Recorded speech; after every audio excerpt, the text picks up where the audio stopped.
लोगों में हो, एक्सपोर्ट ओरिएंटेड स्किल्स, राइट। और ऐसी नीतियों का समर्थन करना जो अमेरिका की अर्थव्यवस्था को लंबे समय तक मजबूत बनाए, उसकी कम्पेटिटिवनेस बढ़ाएं। डाइवर्सिफिकेशन और लॉन्ग टर्म मजबूती पर ध्यान। तो नतीजा ये निकलता है कि शायद अमेरिका का दुनिया पर जो एक तरफा दबदबा था वो भविष्य में थोड़ा कम होगा और उसे दूसरे देशों के साथ मिलकर सहयोग करके काम करने की जरूरत ज्यादा पड़ेगी। हाँ, ऐसा ही लगता है।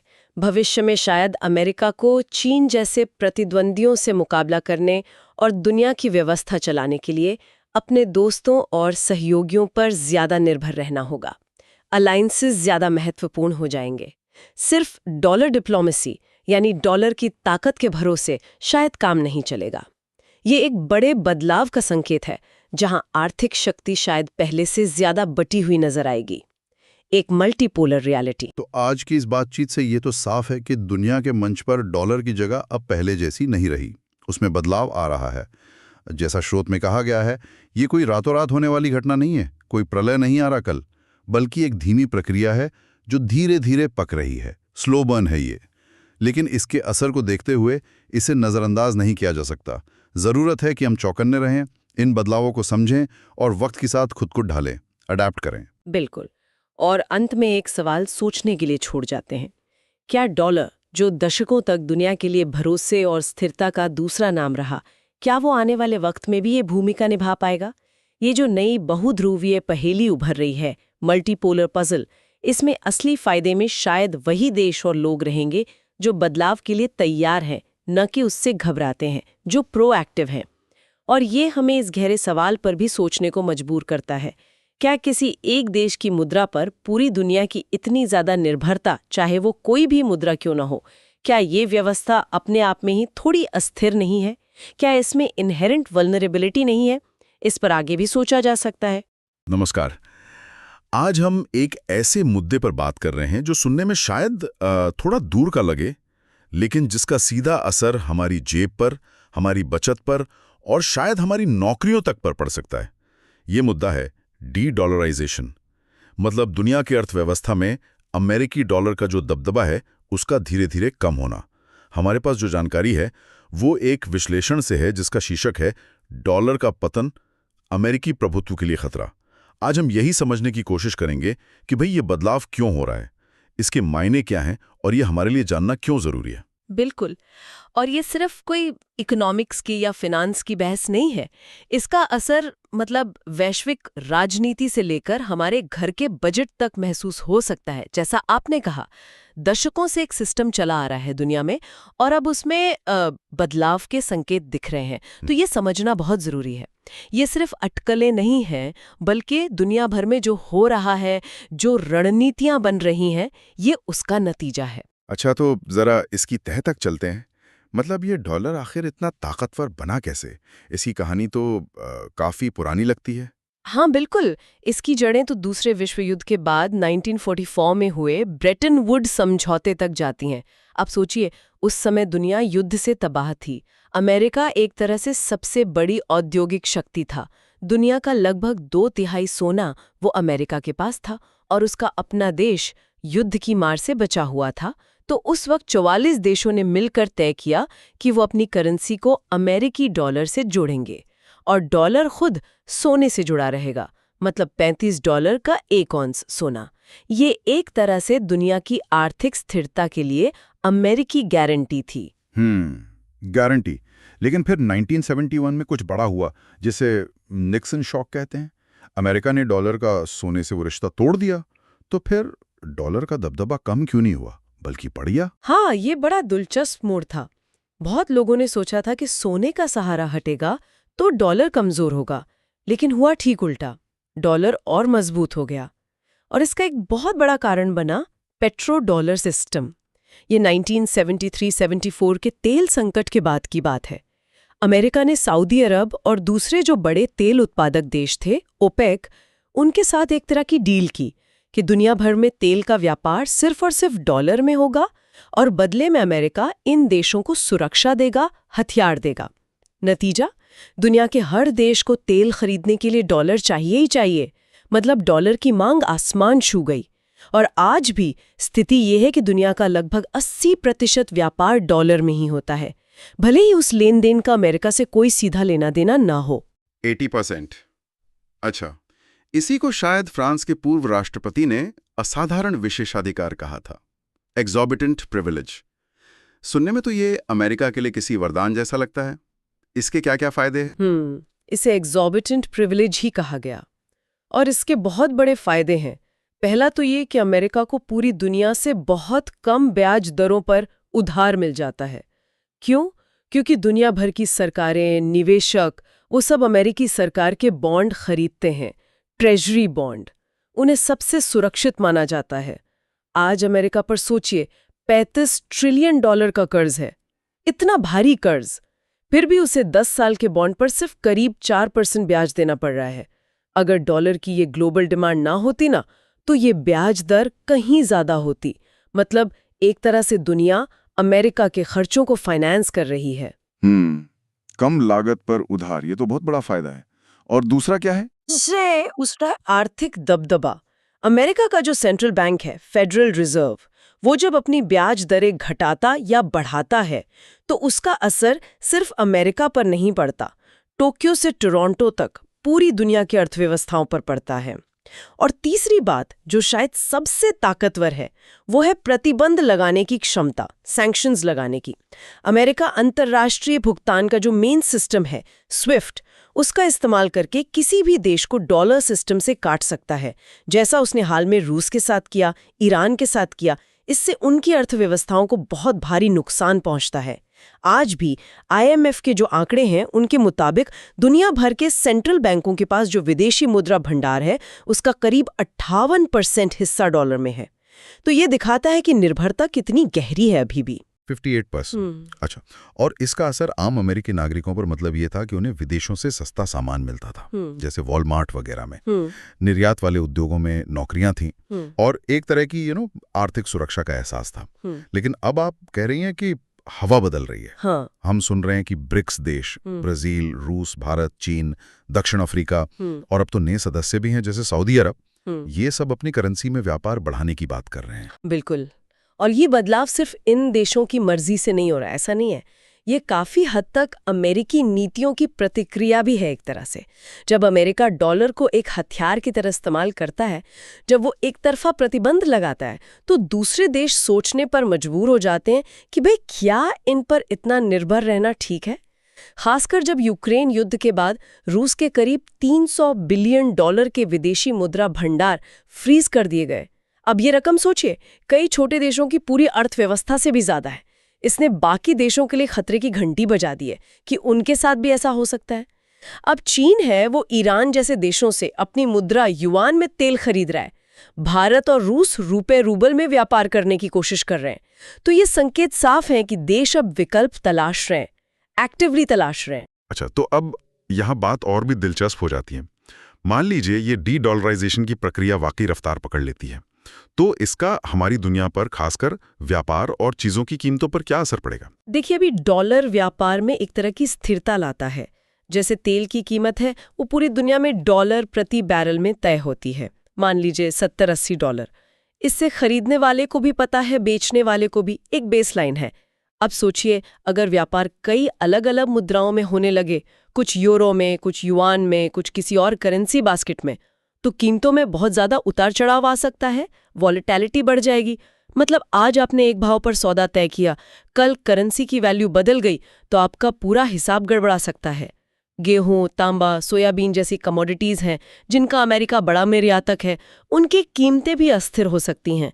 JP मॉर्गन की एक रिपोर्ट का अंदाजा है 2025 की कि अगर डॉलर का इस्तेमाल वैश्विक व्यापार में सिर्फ 10% भी कम हो जाए तो ये जो करेंसी रिस्क से बचने की लागत होती है, हेजिंग कॉस्ट, वो बढ़ जाएगी और उससे दुनिया भर में महंगाई 1-2% और बढ़ सकती है। 1-2% महंगाई और बढ़ सकती है सिर्फ 10% डॉलर यूसेज कम होने से। और उन अमेरिकी ट्रेजरी बॉन्ड्स का क्या होगा जिन्हें विदेशी निवेशक, खासकर दूसरे देशों के सेंट्रल बैंक्स खरीदते हैं? आपने बताया था कि ये अमेरिका के सस्ते कर्जे का एक बड़ा जरिया है। हाँ, ये एक बहुत ही मतलब क्रिटिकल पॉइंट है। अमेरिकी ट्रेजरी बॉन्ड्स का बाजार करीब $28 ट्रिलियन का है। बहुत बड़ा मार्केट है ये, और इसमें से लगभग $8 ट्रिलियन विदेशियों के पास हैं, खासकर दूसरे देशों की सरकारों और सेंट्रल बैंकों के पास। अब चीन को ही देख लीजिए, वो कभी सबसे बड़ा विदेशी धारक हुआ करता था। उसने 2022 के बाद से अपनी होल्डिंग करीब 20% कम कर दी है। वो डॉलर बेच रहा है। अगर दूसरे सेंट्रल बैंक्स भी ऐसा ही करते हैं, मतलब अपने विदेशी मुद्रा भंडार में डॉलर का हिस्सा कम करके दूसरी मुद्राओं या सोना वगैरह में निवेश करते हैं, तो अमेरिकी बॉन्ड्स की मांग घटेगी। Simple demand supply. अब मांग कम होगी तो अमेरिका को खरीदारों को लुभाने के लिए ज्यादा ब्याज देना पड़ेगा, यील्ड बढ़ानी पड़ेगी। इससे अमेरिकी सरकार के लिए उधार लेना महंगा हो जाएगा। अमेरिकी कांग्रेस का बजट ऑफिस है, CBO, जो स्वतंत्र एनालिसिस करता है, उसका एक मोटा अनुमान है कि अगर ब्याज दरें स्थायी रूप से सिर्फ 2% बढ़ जाएं, मान लीजिए 4% से 6% हो जाएं, तो सरकार को हर साल करीब $400 बिलियन सिर्फ अतिरिक्त ब्याज चुकाना पड़ सकता है। $400 बिलियन सालाना सिर्फ ब्याज में ज्यादा देना, ये तो बहुत बड़ी रकम है। इसका असर तो फिर आम लोगों पर भी पड़ेगा ही पड़ेगा। बिल्कुल पड़ेगा, सीधा पड़ेगा। जब सरकार के लिए उधार लेना महंगा होता है तो उसका असर पूरी अर्थव्यवस्था पर कैस्केड होता है। होम लोन महंगे हो जाएंगे, कार लोन, स्टूडेंट लोन, सब पर ब्याज दरें बढ़ सकती हैं। कंपनियों के लिए नया निवेश करना, व्यापार बढ़ाना मुश्किल होगा, क्योंकि उन्हें भी ज्यादा ब्याज पर कर्ज मिलेगा। और रोजमर्रा की जिंदगी पर सबसे सीधा असर पड़ेगा महंगाई के रूप में, इन्फ्लेशन। अगर डॉलर कमजोर होता है, मतलब उसकी वैल्यू गिरती है, तो बाहर से आने वाला सामान महंगा हो जाएगा, चाहे वो आपका आईफोन हो या कपड़े हो या खाने पीने की चीजें जैसे एवोकाडो, सब कुछ। हमने इसका एक छोटा सा ट्रेलर 2022 में देखा था, जब यूक्रेन युद्ध के बाद एनर्जी की कीमतें बढ़ीं और अमेरिका में महंगाई 9% तक पहुंच गई थी। डी-डॉलराइजेशन इस तरह की महंगाई को एक स्थायी समस्या बना सकता है, परमानेंट फीचर बना सकता है। बाप रे, तो मतलब रोज का खर्च बढ़ सकता है, कर्ज महंगे हो सकते हैं, नौकरियों पर कैसा असर हो सकता है? मिला जुला, हाँ, नौकरियों पर मिला जुला असर होगा। देखिए, एक तरफ अगर डॉलर कमजोर होता है तो अमेरिकी कंपनियों के लिए अपना सामान विदेश में बेचना सस्ता हो जाएगा, तो इससे निर्यात बढ़ सकता है। एक्सपोर्ट वाले सेक्टर जैसे खेती या कुछ तरह की मैन्युफैक्चरिंग, उनमें नौकरियां बढ़ सकती हैं। लेकिन दूसरी तरफ जो उद्योग बाहर से पुर्जे या कच्चा माल मंगाते हैं, इंपोर्ट पर निर्भर है, जैसे ऑटोमोबाइल उद्योग, उनके लिए लागत बढ़ जाएगी, कॉस्ट बढ़ जाएगी, तो वो मुश्किल में आ सकते हैं, वहां नौकरियां जा सकती हैं। स्रोत में एक उदाहरण दिया गया है ओहायो के एक रिटायर व्यक्ति का, कि अगर डॉलर की कीमत 20% गिर जाती है तो महंगाई एडजस्ट करने के बाद भी उनकी जो फिक्स्ड पेंशन है उससे वो पहले के मुकाबले 15-20% कम सामान खरीद पाएंगे। परचेजिंग पावर कम हो जाएगी। और हाँ, एक और बड़ा असर होगा अमेरिका की दुनिया में ताक पर, उसकी जियोपॉलिटिकल पावर पर। अगर देश डॉलर के बिना आपस में व्यापार कर लेते हैं, जैसे रूस और भारत रूबल में कर रहे हैं, तो अमेरिकी प्रतिबंध उतने असरदार नहीं रहेंगे, है ना? इससे उसकी वो जो सैंक्शन लगाने की ताकत है वो कम हो जाएगी। ये बात तो है। और हाल की खबरें भी तो इसी तरफ इशारा कर रही हैं।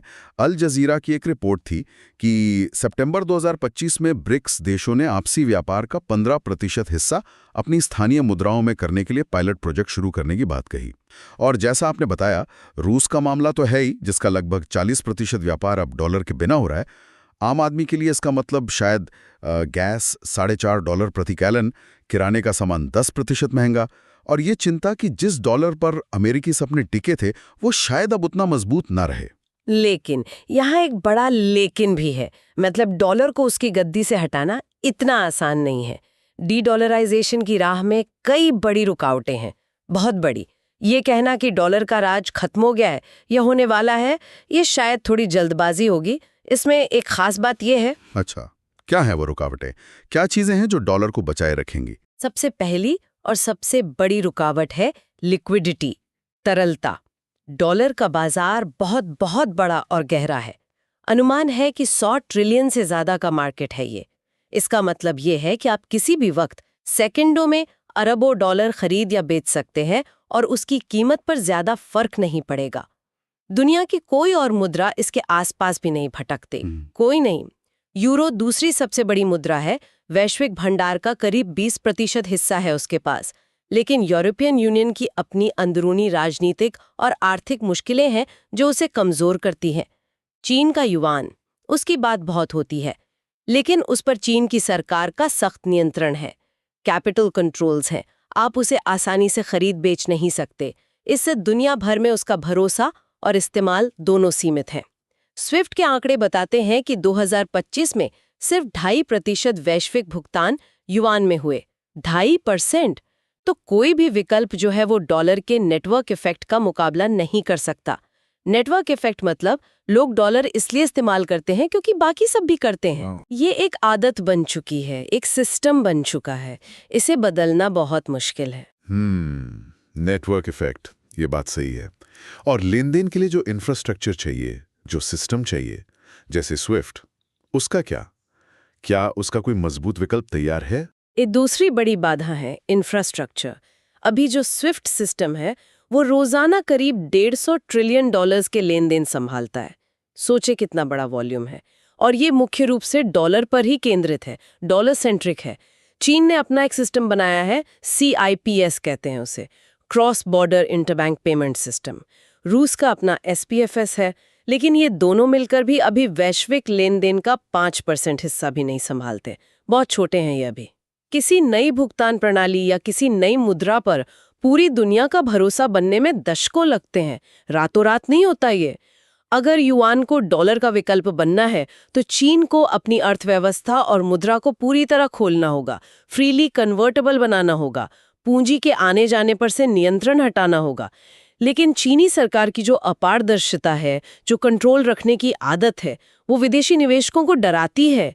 रूस का रूबल या भारत का रुपया जैसी जो विकासशील देशों की मुद्राएं हैं, वो अभी पूरी तरह से स्वतंत्र रूप से बदली नहीं जा सकती, कन्वर्टेबल नहीं है। क्रिप्टो या सोने से जुड़ी डिजिटल करेंसीज की बातें भी होती हैं, पर उनमें कीमतों का इतना ज़्यादा उतार चढ़ाव है, वॉलेटिलिटी है, सुरक्षा के मुद्दे हैं, और सबसे बड़ी बात, एक साथ करोड़ों लेन देन संभालने की क्षमता, स्केलेबिलिटी, उसकी बहुत बड़ी समस्याएं हैं अभी। तो टेक्नोलॉजी और भरोसे की कमी और खुद अमेरिकी अर्थव्यवस्था की ताकत भी तो डॉलर को सहारा देती होगी, उसका साइज, उसकी इनोवेशन। बिल्कुल, ये तीसरा बड़ा फैक्टर है। अमेरिका की $28 ट्रिलियन की अर्थव्यवस्था है, GDP। दुनिया की कुल अर्थव्यवस्था का करीब 25%। नई तकनीक जैसे AI वगैरह, उसको खींचने की उसकी क्षमता, इनोवेशन हब है वो। ऊर्जा के मामले में आत्मनिर्भर बनने की कोशिश कर रहा है, शेल गैस वगैरह से। मजबूत कानूनी व्यवस्था है, रूल ऑफ लॉ है, और सबसे बढ़कर उसके बेहद विकसित और गहरे वित्तीय बाजार हैं, डीप फाइनेंशियल मार्केट्स। ये सब चीजें मिलकर डॉलर को ताकत देती हैं। Council on foreign relations, CFR, जो विदेश नीति पर एक बड़ा अमेरिकी थिंक टैंक है, उसका 2025 का एक विश्लेषण कहता है कि कोई दूसरा देश या कोई गुट इन सब मामलों में अमेरिका का मुकाबला नहीं कर सकता, अभी तो नहीं कर सकता। और जो विकल्प है उनकी अपनी चुनौतियां हैं। जैसे ब्रिक्स देश है, उनमें ही आपस में तनाव है। भारत चीन सीमा विवाद देख लीजिए। कोई ऐसा तटस्थ, न्यूट्रल और भरोसेमंद संस्था नहीं है जो डॉलर की जगह ले सके। अमेरिकी फेडरल रिजर्व की अपनी एक साख है, एक क्रेडिबिलिटी है दुनिया में। और ये भी सोचिए, दुनिया भर में खरबों डॉलर के जो कर्ज और व्यापार के सौदे पहले से चल रहे हैं, कॉन्ट्रैक्ट्स हैं, उन्हें रातों रात किसी और मुद्रा में बदलना, ये तो लगभग नामुमकिन है, प्रैक्टिकली पॉसिबल नहीं है। तो मतलब इन सब बातों को देखते हुए कुछ जानकार ये मानते हैं कि ये जो डी-डॉलराइजेशन का खतरा है, ये असल में उतना बड़ा नहीं है जितना बताया जा रहा है, या ये कि ये बहुत ही धीमी प्रक्रिया होगी। हाँ, अटलांटिक काउंसिल जैसे कई थिंक टैंक यही मानते हैं कि ये एक धीमी एवोल्यूशनरी प्रक्रिया है, कोई रेवोल्यूशनरी अचानक आने वाली सुनामी नहीं। ये सच है कि वैश्विक मुद्रा भंडार में डॉलर का हिस्सा कम हुआ है। 2000 में ये 71% था, 2024 में घटकर 58% रह गया है। लेकिन ये गिरावट बहुत धीरे धीरे हुई है, 2 दशकों में, और 58% भी बाकी सबसे बहुत बहुत ज्यादा है। कई फाइनेंशियल एनालिस्ट ये भी कहते हैं कि लोग इस बात को कम आंकते हैं कि दुनिया भर में खरबों डॉलर के कर्ज मौजूद हैं, डॉलर डिनोमिनेटेड लाइबिलिटीज। ये देनदारियां पूरे सिस्टम को डॉलर के इर्द गिर्द टिकाए रखती हैं, एंकर करती हैं। अमेरिका खुद भी चुप नहीं बैठा है। वो फेड नाउ जैसी नई तकनीक से अपने भुगतान सिस्टम को मॉडर्नाइज कर रहा है, तेज बना रहा है। तो शायद डॉलर के लिए असली खतरा बाहर से ज्यादा अंदर से है। अगर अमेरिका अपने बढ़ते कर्ज, अपना फिस्कल डेफिसिट, अपनी राजनीतिक खींचतान जैसी घरेलू समस्याओं को नहीं संभालता, तो वो खुद ही डॉलर की साख को, उसकी क्रेडिबिलिटी को कमजोर कर सकता है। अच्छा, तो ये अंदरूनी कारक भी बहुत महत्वपूर्ण है। तो फिर आगे क्या हो सकता है? अगर हम भविष्य की तरफ देखें तो डॉलर के लिए क्या संभावनाएं, क्या सिनारियोज नजर आते हैं? अगर इसे बड़े परिप्रेक्ष्य में देखें तो 3-4 मुख्य रास्ते या सिनारियो सोचे जा सकते हैं। पहला, डॉलर का दबदबा कायम रहना, मतलब स्टेटस को बना रहे। कुछ आशावादी मानते हैं कि अमेरिकी अर्थव्यवस्था का जो लचीलापन है, उसकी जो रिसिलियंस है, नई तकनीक में उसकी बढ़त है जैसे एआई, और शायद ऊर्जा में आत्मनिर्भरता, ये सब उसे वैश्विक वित्त के केंद्र में बनाए रखेंगे। हो सकता है अमेरिका कुछ नीतियां बदले, व्यापार समझौते करे और अपनी स्थिति और मजबूत कर ले। इन्वेस्टोपीडिया का 2025 का एक अनुमान कहता है कि 2030 तक भी डॉलर वैश्विक भंडार का 50% से ज्यादा हिस्सा बनाए रखेगा। ओके, तो एक सिनारियो है कि ज्यादा कुछ नहीं बदलेगा। हाँ, दूसरा सिनेरियो है धीरे धीरे गिरावट जारी रहना, एक ग्रेजुअल डिक्लाइन। दूसरी तरफ कुछ निराशावादी हैं जैसे यूरेशिया रिव्यू जैसे प्रकाशन। वो मानते हैं कि जैसे जैसे एशिया, खासकर चीन और भारत की अर्थव्यवस्थाएं बढ़ेंगी, डॉलर का महत्व रिलेटिवली कम होता जाएगा। उनका अनुमान है कि शायद 2040 तक डॉलर का हिस्सा घटकर आधा रह सकता है ग्लोबल रिजर्व्स में। आधा? ये तो काफी बड़ी गिरावट होगी। हाँ, और तीसरा सिनेरियो जो शायद सबसे संभावित रास्ता लगता है कई लोगों को, वो है मिला जुला रास्ता, आंशिक विविधीकरण। मतलब दुनिया एक मल्टीपोलर या बहुध्रुवीय मुद्रा व्यवस्था की तरफ बढ़ेगी। इसमें डॉलर अहम तो बना रहेगा, खासकर टेक्नोलॉजी में, बड़े फाइनेंशियल सौदों में और शायद तेल व्यापार के कुछ हिस्सों में भी। लेकिन क्षेत्रीय व्यापार में, रीजनल ट्रेड में दूसरी मुद्राओं का रोल बढ़ेगा। जैसे चीन के बेल्ट एंड रोड प्रोजेक्ट से जुड़े देशों में युआन का इस्तेमाल बढ़ सकता है, यूरोप में यूरो का दबदबा रहेगा, और हो सकता है ब्रिक्स देश मिलकर कोई साझा व्यवस्था बना लें या अपनी मुद्राओं का एक बास्केट इस्तेमाल करें आपसी व्यापार के लिए। इससे अमेरिका का असर कम तो होगा, उसका प्रभाव घटेगा, पर शायद खत्म नहीं होगा। एक ज्यादा बंटी हुई दुनिया होगी। मल्टीपोलर वर्ल्ड, ये सुनने में आ रहा है काफी। इसमें अमेरिकी सरकार क्या भूमिका निभा सकती है? उसके फैसलों का क्या असर होगा? और हम जैसे आम नागरिक या निवेशक, हमें क्या सोचना चाहिए? मतलब कुल मिलाकर इसका मतलब क्या निकलता है हमारे लिए? अमेरिकी सरकार के फैसले बहुत अहम होंगे, बहुत ज्यादा। अगर वो अपने बजट घाटे को काबू में रखती है, फिस्कल डिसिप्लिन दिखाती है, तो इससे डॉलर में भरोसा बना रहेगा। लेकिन अगर वो डॉलर को हथियार की तरह बहुत ज्यादा इस्तेमाल करती है, जैसे बहुत सख्त और एक तरफा प्रतिबंध लगाती है बार बार, तो ये डी डॉलराइजेशन की प्रक्रिया को और तेज कर सकती है, जैसा हमने रूस के मामले में देखा। 2022 के बाद रूस और चीन के बीच रूबल युआन में व्यापार 80 गुना तक बढ़ गया, क्योंकि रूस के पास डॉलर का ऑप्शन कम हो गया था। नई तकनीक लाना जैसे कि सरकारी डिजिटल डॉलर या CBDC, central bank digital currency, ये भी डॉलर को मजबूत बनाए रखने में मदद कर सकता है।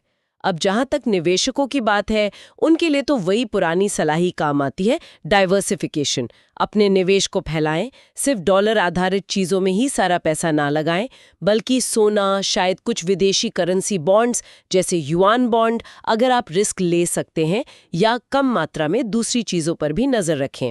पोर्टफोलियो को बैलेंस करें। आम नागरिकों के लिए शायद ऐसे हुनर सीखना फायदेमंद हो सकता है जिनकी जरूरत निर्यात वाले उद्योगों में हो, एक्सपोर्ट ओरिएंटेड स्किल्स। और ऐसी नीतियों का समर्थन करना जो अमेरिका की अर्थव्यवस्था को लंबे समय तक मजबूत बनाए, उसकी कंपेटिटिवनेस बढ़ाएं। डाइवर्सिफिकेशन और लॉन्ग टर्म मजबूती पर ध्यान। तो नतीजा ये निकलता है कि शायद अमेरिका का दुनिया पर जो एक तरफा दबदबा था, वो भविष्य में थोड़ा कम होगा और उसे दूसरे देशों के साथ मिलकर सहयोग करके काम करने की जरूरत ज्यादा पड़ेगी। हाँ, ऐसा ही लगता है। भविष्य में शायद अमेरिका को चीन जैसे प्रतिद्वंदियों से मुकाबला करने और दुनिया की व्यवस्था चलाने के लिए अपने दोस्तों और सहयोगियों पर ज्यादा निर्भर रहना होगा। अलायंसेस ज्यादा महत्वपूर्ण हो जाएंगे। सिर्फ डॉलर डिप्लोमेसी यानी डॉलर की ताकत के भरोसे शायद काम नहीं चलेगा। ये एक बड़े बदलाव का संकेत है, जहां आर्थिक शक्ति शायद पहले से ज्यादा बटी हुई नजर आएगी। एक मल्टीपोलर रियलिटी। तो आज की इस बातचीत से ये तो साफ है कि दुनिया के मंच पर डॉलर की जगह अब पहले जैसी नहीं रही, उसमें बदलाव आ रहा है।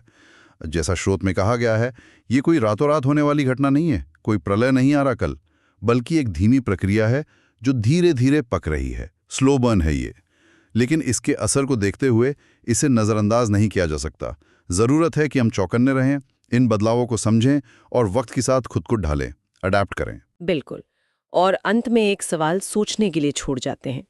क्या डॉलर, जो दशकों तक दुनिया के लिए भरोसे और स्थिरता का दूसरा नाम रहा, क्या वो आने वाले वक्त में भी ये भूमिका निभा पाएगा? ये जो नई बहुध्रुवीय पहेली उभर रही है, मल्टीपोलर पजल, इसमें असली फायदे में शायद वही देश और लोग रहेंगे जो बदलाव के लिए तैयार हैं, न कि उससे घबराते हैं, जो प्रोएक्टिव हैं। और ये हमें इस गहरे सवाल पर भी सोचने को मजबूर करता है, क्या किसी एक देश की मुद्रा पर पूरी दुनिया की इतनी ज्यादा निर्भरता, चाहे वो कोई भी मुद्रा क्यों न हो, क्या ये व्यवस्था अपने आप में ही थोड़ी अस्थिर नहीं है? क्या इसमें इनहेरेंट वल्नरेबिलिटी नहीं है? इस पर आगे भी सोचा जा सकता है। नमस्कार। आज हम एक ऐसे मुद्दे पर बात कर रहे हैं जो सुनने में शायद थोड़ा दूर का लगे, लेकिन जिसका सीधा असर हमारी जेब पर, हमारी बचत पर और शायद हमारी नौकरियों तक पर पड़ सकता है। ये मुद्दा है डी-डॉलराइजेशन। मतलब दुनिया की अर्थव्यवस्था में अमेरिकी डॉलर का जो दबदबा है, उसका धीरे धीरे कम होना। हमारे पास जो जानकारी है वो एक विश्लेषण से है जिसका शीर्षक है डॉलर का पतन, अमेरिकी प्रभुत्व के लिए खतरा। आज हम यही समझने की कोशिश करेंगे कि भाई ये बदलाव क्यों हो रहा है, इसके मायने क्या हैं और ये हमारे लिए जानना क्यों जरूरी है। बिल्कुल। और ये सिर्फ कोई इकोनॉमिक्स की या फिनांस की बहस नहीं है। इसका असर मतलब वैश्विक राजनीति से लेकर हमारे घर के बजट तक महसूस हो सकता है। जैसा आपने कहा, दशकों से एक सिस्टम चला आ रहा है दुनिया में और अब उसमें बदलाव के संकेत दिख रहे हैं। तो ये समझना बहुत जरूरी है। ये सिर्फ अटकलें नहीं हैं, बल्कि दुनिया भर में जो हो रहा है, जो रणनीतियां बन रही हैं, ये उसका नतीजा है। अच्छा, तो जरा इसकी तह तक चलते हैं। मतलब ये डॉलर आखिर इतना ताकतवर बना कैसे? इसकी कहानी तो काफी पुरानी लगती है। हाँ बिल्कुल। इसकी जड़ें तो दूसरे विश्व युद्ध के बाद 1944 में हुए ब्रेटन वुड्स समझौते तक जाती हैं। अब सोचिए, उस समय दुनिया युद्ध से तबाह थी। अमेरिका एक तरह से सबसे बड़ी औद्योगिक शक्ति था। दुनिया का लगभग 2/3 सोना वो अमेरिका के पास था और उसका अपना देश युद्ध की मार से बचा हुआ था। तो उस वक्त 44 देशों ने मिलकर तय किया कि वो अपनी करेंसी को अमेरिकी डॉलर से जोड़ेंगे और डॉलर खुद सोने से जुड़ा रहेगा। मतलब $35 का 1 औंस सोना। ये एक तरह से दुनिया की आर्थिक स्थिरता के लिए अमेरिकी गारंटी थी। गारंटी। लेकिन फिर 1971 में कुछ बड़ा हुआ, जिसे निक्सन शॉक कहते हैं। अमेरिका ने डॉलर का सोने से वो रिश्ता तोड़ दिया। तो फिर डॉलर का दबदबा कम क्यों नहीं हुआ, बल्कि बढ़ गया? हाँ, ये बड़ा दिलचस्प मोड़ था। बहुत लोगों ने सोचा था कि सोने का सहारा हटेगा तो डॉलर कमजोर होगा, लेकिन हुआ ठीक उल्टा। डॉलर और मजबूत हो गया और इसका एक बहुत बड़ा कारण बना पेट्रो डॉलर सिस्टम। ये 1973-74 के तेल संकट के बाद की बात है। अमेरिका ने सऊदी अरब और दूसरे जो बड़े तेल उत्पादक देश थे, ओपेक, उनके साथ एक तरह की डील की कि दुनिया भर में तेल का व्यापार सिर्फ और सिर्फ डॉलर में होगा और बदले में अमेरिका इन देशों को सुरक्षा देगा, हथियार देगा। नतीजा, दुनिया के हर देश को तेल खरीदने के लिए डॉलर चाहिए ही चाहिए। मतलब डॉलर की मांग आसमान छू गई। और आज भी स्थिति ये है कि दुनिया का लगभग 80% व्यापार डॉलर में ही होता है, भले ही उस लेन देन का अमेरिका से कोई सीधा लेना देना ना हो। 80%। अच्छा, इसी को शायद फ्रांस के पूर्व राष्ट्रपति ने असाधारण विशेषाधिकार कहा था, एक्सॉर्बिटेंट प्रिविलेज। सुनने में तो ये अमेरिका के लिए किसी वरदान जैसा लगता है। इसके क्या क्या फायदे हैं? इसे एक्सॉर्बिटेंट प्रिविलेज ही कहा गया और इसके बहुत बड़े फायदे हैं। पहला तो ये कि अमेरिका को पूरी दुनिया से बहुत कम ब्याज दरों पर उधार मिल जाता है। क्यों? क्योंकि दुनिया भर की सरकारें, निवेशक, वो सब अमेरिकी सरकार के बॉन्ड खरीदते हैं, ट्रेजरी बॉन्ड। उन्हें सबसे सुरक्षित माना जाता है। आज अमेरिका पर सोचिए, $35 ट्रिलियन का कर्ज है। इतना भारी कर्ज, फिर भी उसे 10 साल के बॉन्ड पर सिर्फ करीब 4% ब्याज देना पड़ रहा है। अगर डॉलर की ये ग्लोबल डिमांड ना होती ना, तो ये ब्याज दर कहीं ज्यादा होती। मतलब एक तरह से दुनिया अमेरिका के खर्चों को फाइनेंस कर रही है। कम लागत पर उधार, ये तो बहुत बड़ा फायदा है। और दूसरा क्या है? उसका आर्थिक दबदबा।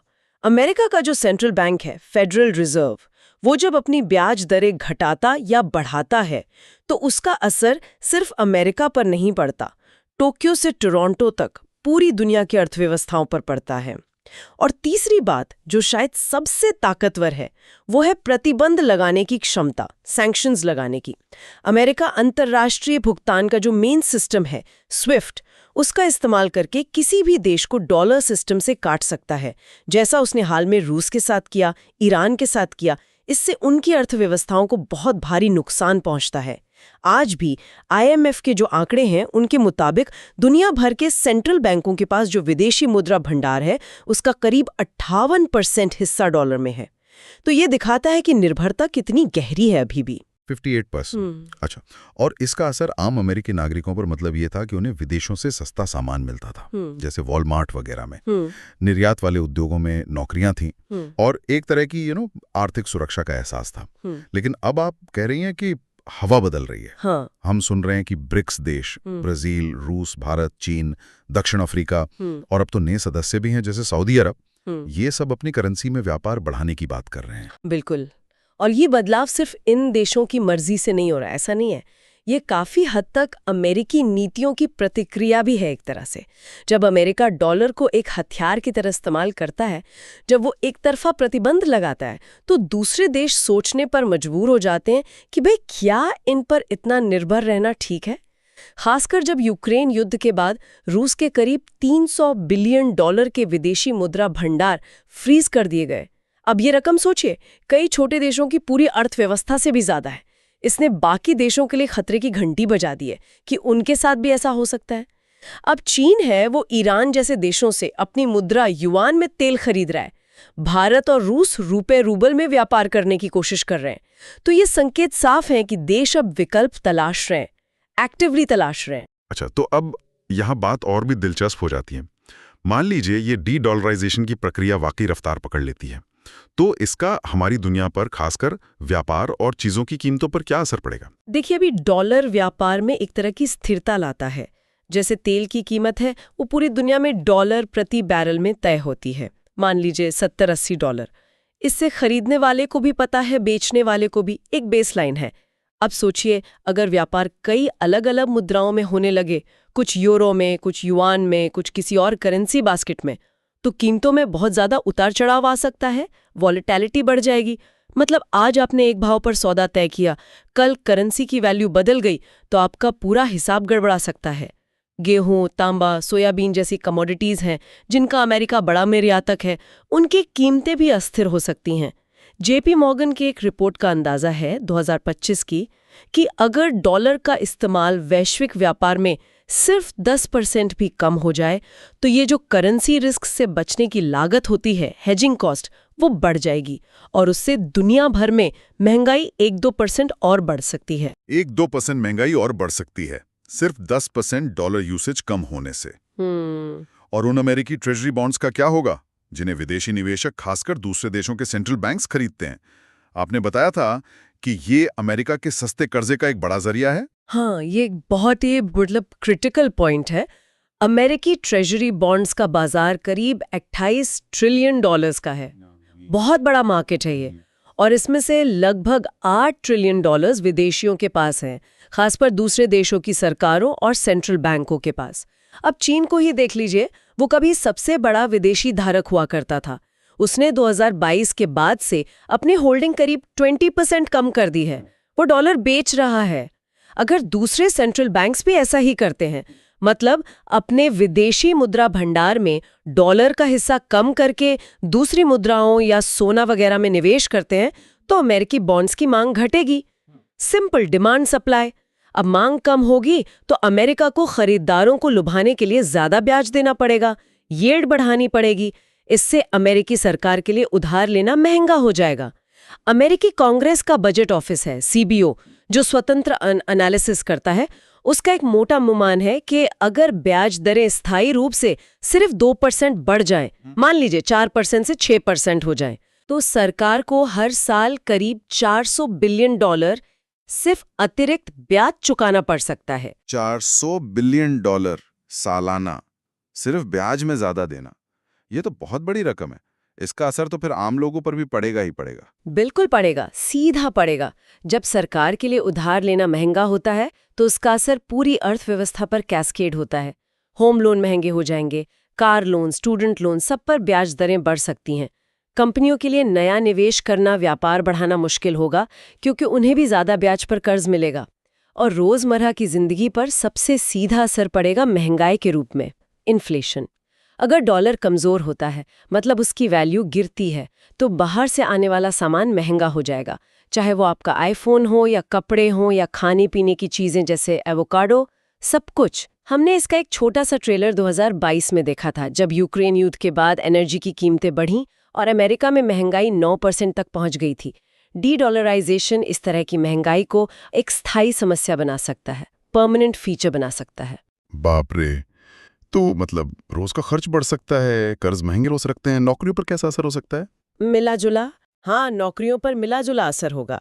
देखिए, एक तरफ अगर डॉलर कमजोर होता है तो अमेरिकी कंपनियों के लिए अपना सामान विदेश में बेचना सस्ता हो जाएगा, तो इससे निर्यात बढ़ सकता है। एक्सपोर्ट वाले सेक्टर जैसे खेती या कुछ तरह की मैन्युफैक्चरिंग, उनमें नौकरियां बढ़ सकती हैं। लेकिन दूसरी तरफ जो उद्योग बाहर से पुर्जे या कच्चा माल मंगाते हैं, इंपोर्ट पर निर्भर है, जैसे ऑटोमोबाइल उद्योग, उनके लिए लागत बढ़ जाएगी, कॉस्ट बढ़ जाएगी, तो वो मुश्किल में आ सकते हैं, वहां नौकरियां जा सकती हैं।